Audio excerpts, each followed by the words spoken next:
Hello students, welcome in Mathematical Institute of Study by Professor S.K. Sinha. Hello my dear students, कैसे हैं आप सब? I hope कि सब अच्छे होंगे। स्टूडेंट्स, MIS चैनल में आपका एक बार फिर से स्वागत है और आज मैं आपके लिए एक बहुत इंपॉर्टेंट क्वेश्चन लेकर के आया हूँ from the topic work done by a force. This question is related to vector integration. Okay students, इससे पहले मैं आपको वेक्टर कैलकुलस से differentiation of vectors, geometrical interpretation of gradient, divergence and curl, their properties, directional derivatives और उनसे related कुछ most important questions मैं आपको ऑलरेडी करवा चुका हूं, जिसका लिंक मैंने अपने यूट्यूब चैनल के डिस्क्रिप्शन बॉक्स में ऑलरेडी दिया हुआ है। तो रिवीजन के लिए आप मेरे चैनल MIS इंडिया पे जाके देख सकते हैं।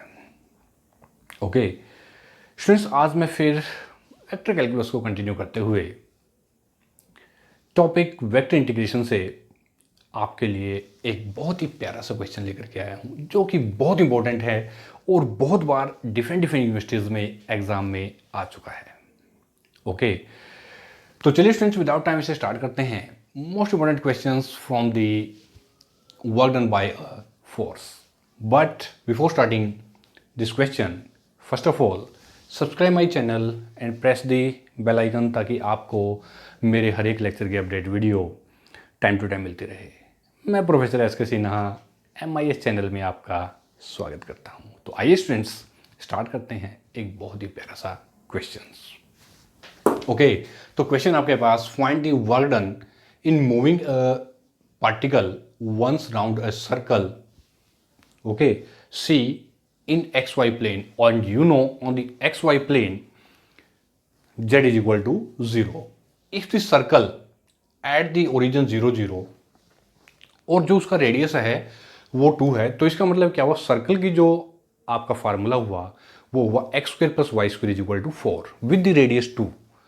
And if the force field is given by, जो फोर्स फील्ड जो F वेक्टर आपको गिवन है वो ये है। ठीक है स्टूडेंट, तो हमने क्या फाइंड आउट करना है, find the work done in moving A particle. कैसे करते हैं स्टूडेंट्स, देखिए, अपनी नोटबुक और पेन उठाइए और नोट कीजिए। So now solution of this question. Okay, equation of the circle, equation of the circle in XY plane where z is equal to 0, जो कि क्या है, is x² + y² is equal to 4, because the radius is given to you 2, so it means x² + y² is equal to 4। ठीक है students, and the parametric equation of the circle क्या होती है, देखिए, parametric equation of circle are x is equal to 2 cos t, y is equal to 2 sin t and z is equal to 0 on xy plane। ठीक है students, यहां तक clear हो गया ये point. Since the integration is to be performed, since the integration is to be performed around a circle, okay, around a circle in XY plane, okay, so therefore R vector is equal to xi yj and z is equal to 0 on the xy plane। ठीक है students, तो this is equal to, अब parametric जो conditions हैं circle की, x is equal to 2 cos t, y is equal to 2 sin t, यहां put करता हूं तो ये हो जाएगा 2 cos t unit vector i plus 2 sin t unit vector j। ठीक है students, and this imply that d are vector upon D t is equal to -2 sine T unit vector I plus 2 cos T unit vector J. Note कीजिए students यहाँ पे, ठीक है ना। And therefore work done by a force का क्या formula है, therefore work done is equal to integration F vector into D are vector upon D T.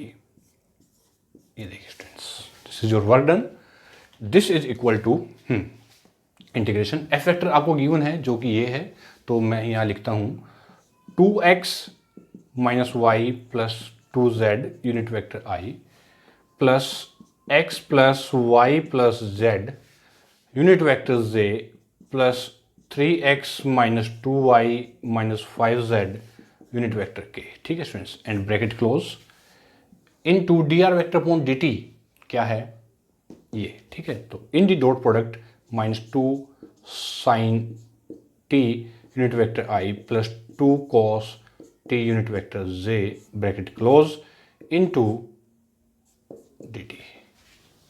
देखिए स्टूडेंट्स, ठीक है ना, इनटू डी टी। अब क्या करते हैं, मल्टीप्लाई करेंगे इसको, तो चलिए दिस इज इक्वल टू जी and now this is equal to, चलिए मल्टीप्लाई करते हैं स्टूडेंट्स इसको आई विद आई। तो सबसे पहले मैं यहाँ लिखता हूँ इसको, ऐसे लिखेंगे integration 2x minus Y plus 2z bracket close -2 sine T G -2 sine T, okay, और with I and J with J plus x plus Y plus Z, x plus Y plus Z into 2 cos t into D T. देखिए students, ठीक है ना, k यहाँ पे remove हो जाएगा, k यहाँ पे फिनिश हो जाएगा क्योंकि यहाँ पे आपके पास जो यूनिट वेक्टर k है उसका जो कोफिशिएंट है वो 0 है, ठीक है ना। तो this is equal to integration, multiply करते हैं -4। अब हाँ देखिए स्टूडेंट्स, यहाँ पे अब जो x y और z है, जैसे ये 2x है, y है, 2z है, तो जो पैरामीट्रिक जो कंडीशंस हैं आपके पास सर्कल की वो भी हम यहाँ पर पुट कर लेंगे x y और z की जगह पे।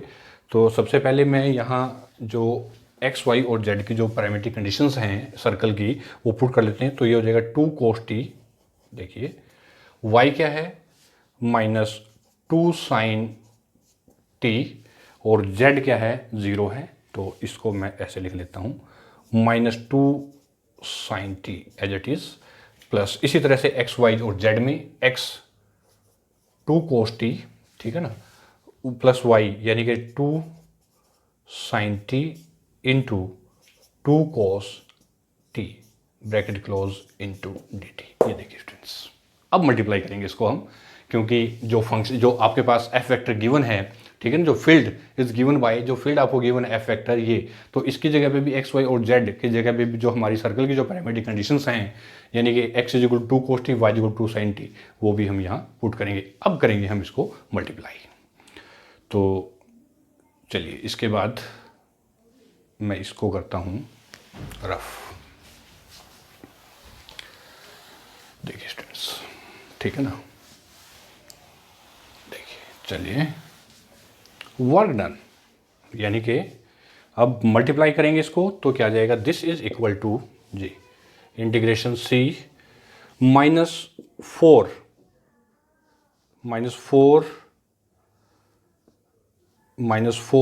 cos t, okay, sin t, okay, plus 4 sin square t, यहाँ पे प्लस 4 cos स्क्वायर t और plus 4 sin t cos t, ठीक है स्टूडेंट्स, और bracket close into d T.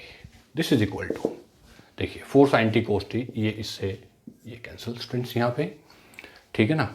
तो आपके पास क्या आ जाएगा यहाँ पे, देखिए 4 sin t cos t और yes, this is your 2 cos t students, this is your, look at here, this is your 2। तो यहाँ पे ये थोड़ा सा मिस्टेक हमारी रह गई यहाँ पे कि ये हमारा जो है x आपके पास है 2 cos t, तो ये हो जाएगा 4 cos t, ठीक है ना, 2 cos t और -2 sin t।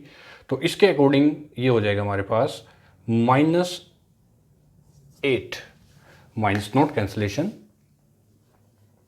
Sorry for this, okay, -8 cos t -2 sin t, ये देखिए, ओके, और +4 sin square t plus 4 cos square t plus 4 sin t cos t, ठीक है, yes. Now this is equal to, ये students अब देखिए यहाँ पे इंटीग्रेशन, अब करते हैं इसको हम यहाँ पे एडिशन इसकी,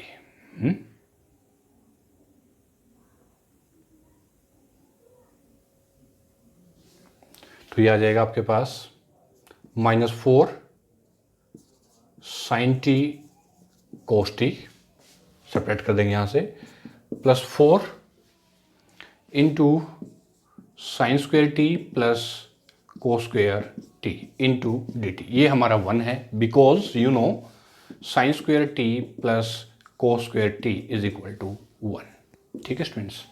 तो क्या आ जाएगा, this is equal to, yes, integration 4 - 4 sine t cos t d t, ठीक है, ये हमारे पास आ गया है।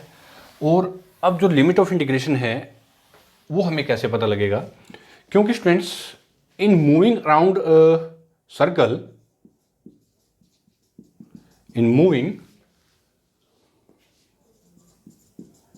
around the circle, t varies from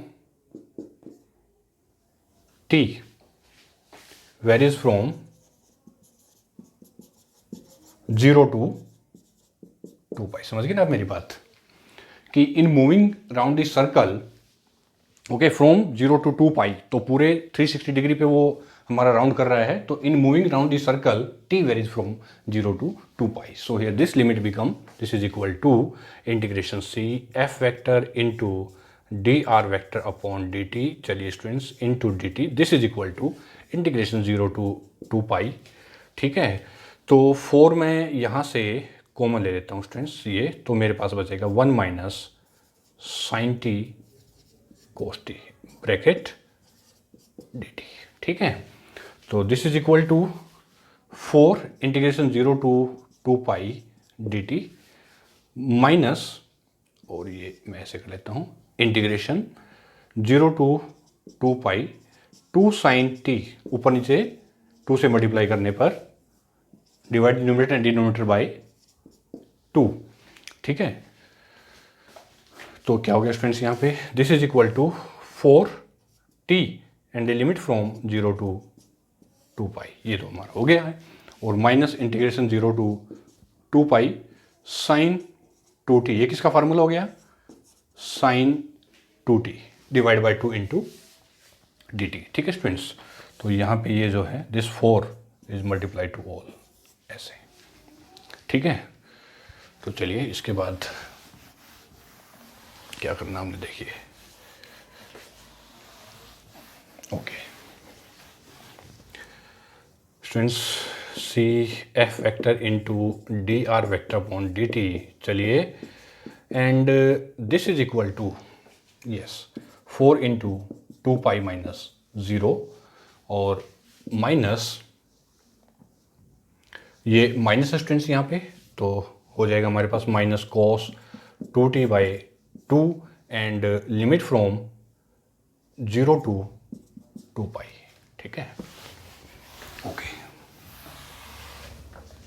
this is equal to 8 pi, और माइनस माइनस प्लस, तो ये हो जाएगा students cos pi, this is 1/2 और minus 1/2, 0, this is equal to 8 pi, this is your work done, ठीक है स्टूडेंट्स।